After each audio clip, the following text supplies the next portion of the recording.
Now on 18 News.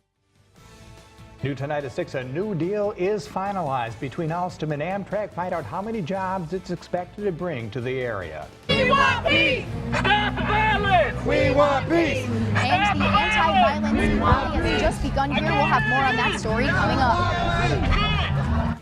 Plus, a 24-year-old Elmira woman is facing felony charges for welfare fraud. We'll have that and more in just a few moments. From WETM TV, your local news leader. This is 18 News at 6 in high definition.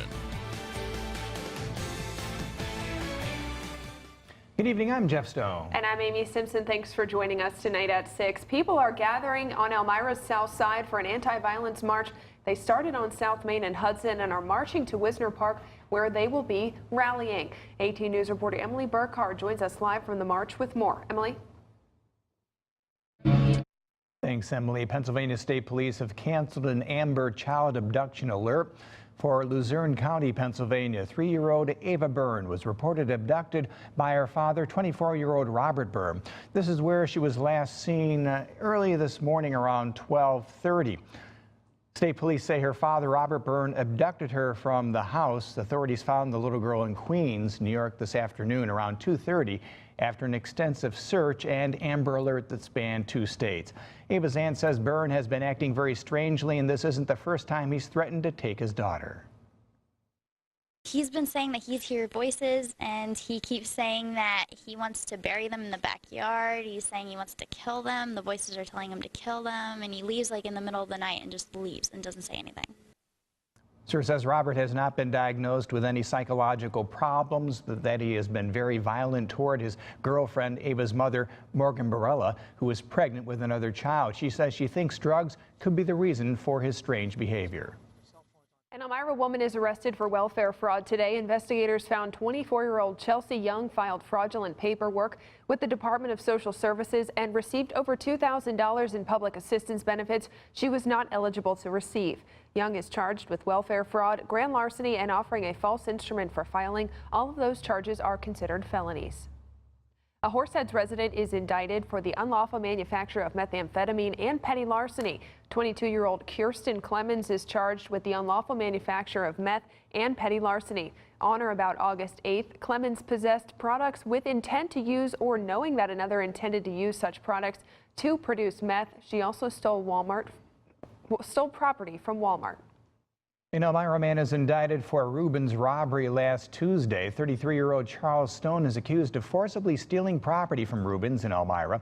In the course of the crime, he used or threatened the immediate use of a knife. Stone is charged with robbery in the first degree, which is a felony.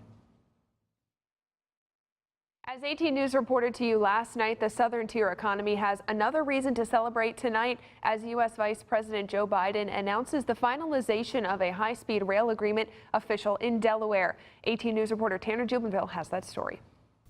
In this $2.5 billion deal, Alstom agrees to build 28 high-speed train sets for Amtrak. A recent report issued from the New York State Comptroller's office indicates a sporadic level of job growth and decline throughout the state since the Great Recession. 18 News reporter Ryan Ruff is live in the studio with more. Ryan? Thanks, Ryan. Coming up on 18 News at 6, the Red Barons officially reveal a new mascot to their school today. We'll have a closer look right after the break. And more sunny weather expected into the weekend. Expect pretty much full sunshine tomorrow afternoon with highs in the 80s, but storms return by the end of the weekend. Your full forecast is coming up. We're working on news stories for tonight. We'll have more from tonight's anti-violence march in Elmira and why community members are speaking out about violence in the city. Plus, the Food and Drug Administration now says all blood donations must be screened for Zika. We'll see you tonight for 18 News at 10 and 11. Still to come on 18 News at 6, Mansfield University welcomes one of the largest classes to campus today. Hear how their year is getting started. This is 18 News at 6 in high definition. Corning Community College introduced its newest member to the school this month, just in time for the first day of classes. 18 News reporter Shelby Clark headed to campus today to meet their new mascot and brings us details tonight. Corning Community College is recognized as the Barons because of the city's association with Baron von Steuben, a Revolutionary War hero and Steuben County's namesake. Reporting live in the studio, Shelby Clark, 18 News. Mansfield University welcomed its newest students to campus on Thursday. And students gathered for convocation earlier today to learn more about what Mansfield University is all about. New students will be going through 3 days of orientation activities this weekend and joining in on events to help prepare them for college life. With increased enrollment this year, Mansfield University president says he's excited for students to see what the Twin Tiers and Pennsylvania have to offer. This year we're so excited, like I said, with this incoming class, where it's the largest we've seen in the last couple of years. We're excited about this year for these students who have chose Mansfield and come quite some distance to include California, Washington State, Texas. They have found Mansfield and all the great things here. Today's convocation was followed by a concert from the Mansfield University Marching Band, as well as a lunch and a new class photo for students. Thanks for joining us for 18 News at 6. We'll see you again at 11.